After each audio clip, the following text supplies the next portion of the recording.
আসসালামু আলাইকুম। আজকে আমরা যে বিষয়ে কথা বলবো সেটি হচ্ছে the code of criminal procedure এর সেকশন 247। এই সেকশনে বলা হচ্ছে নন অ্যাফারেন্স অফ কমপ্লেইনেন্ট, অর্থাৎ যদি একটি মামলা কোনো ব্যক্তি ভিকটিমাইজ হয়ে বা কারো পক্ষে কোনো ব্যক্তি যদি ফরিয়াদি হিসেবে কোনো বিজ্ঞ আদালতে মামলা ফাইলিং করে থাকে, সে যদি পরবর্তী তারিখে অর্থাৎ মামলায় সে যদি হাজির না হয়ে থাকে, এর ফলাফল কি হবে সে বিষয়ে এই সেকশনে আলোচনা করেছে।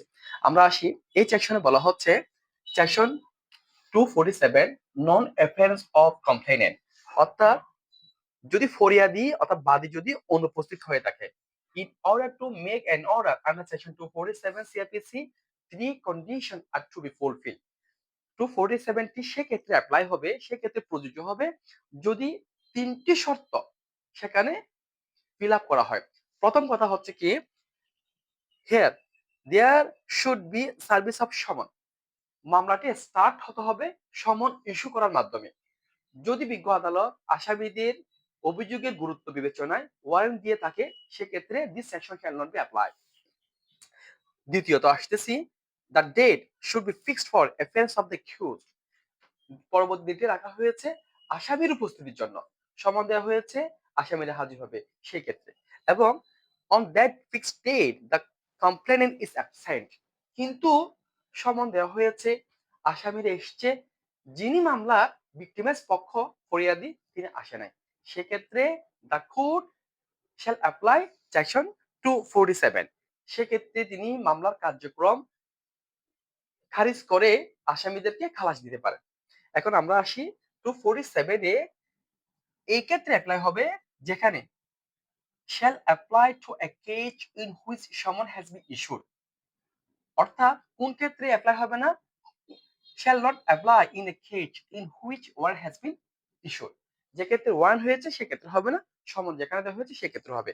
এখন আমরা আসি, যদি 247 এ কোনো আসামিকে বা আসামিদেরকে খালাস দেওয়া হয়ে থাকে, ইন দিস মেটার কমপ্লেনেন্ট হচ্ছে সে মামলায় ভিক্টিমাইজ হয়ে গেল এখন, অর্থাৎ সে গ্রিভ, সে তার মামলায় ক্ষতিগ্রস্ত হলো যে মামলাটি খারিজ করা হলো।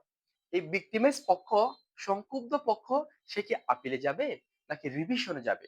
সেক্ষেত্রে রিভিশন বিষয়ে আইন কি বলে? রিভিশন বিষয়ে the code of criminal procedure এর সেকশন 439 সাবসেকশন 5, এখানে স্পষ্ট করে বলা হচ্ছে, যেখানে কোনো বিষয়ে এ আইনের অধীনে আপিল মামলা চলে, যেটি আপিল মামলা করা হয়েছে বা আপিল মামলা করা হয়নি, কিন্তু আইনে বলা হচ্ছে এই মামলা ক্ষেত্রে আপিল চলবে, সেক্ষেত্রে রিভিশন করা যাবে না। No revision shall be entertain. Okay, এখন আমরা আসি, তাহলে আপিল হবে, যদি আপিল হয় কোন সেকশনে হবে? আপিল যদি হয় under section 417 subsection 3, within 60 days, 60 days এর মধ্যে এখানে আপিল করতে হবে। আপিল হবে an appeal would lie against an order of accused, the order passed by the land magistrate। সেক্ষেত্রে অবশ্যই সংক্ষুব্ধ পক্ষ অর্থাৎ ভিকটিম বা বাদী সেক্ষেত্রে অবশ্যই আপিল দায়ের করে। আজ এই পর্যন্ত, সবার সুস্বাস্থ্য কামনা করছি। আসসালামু আলাইকুম।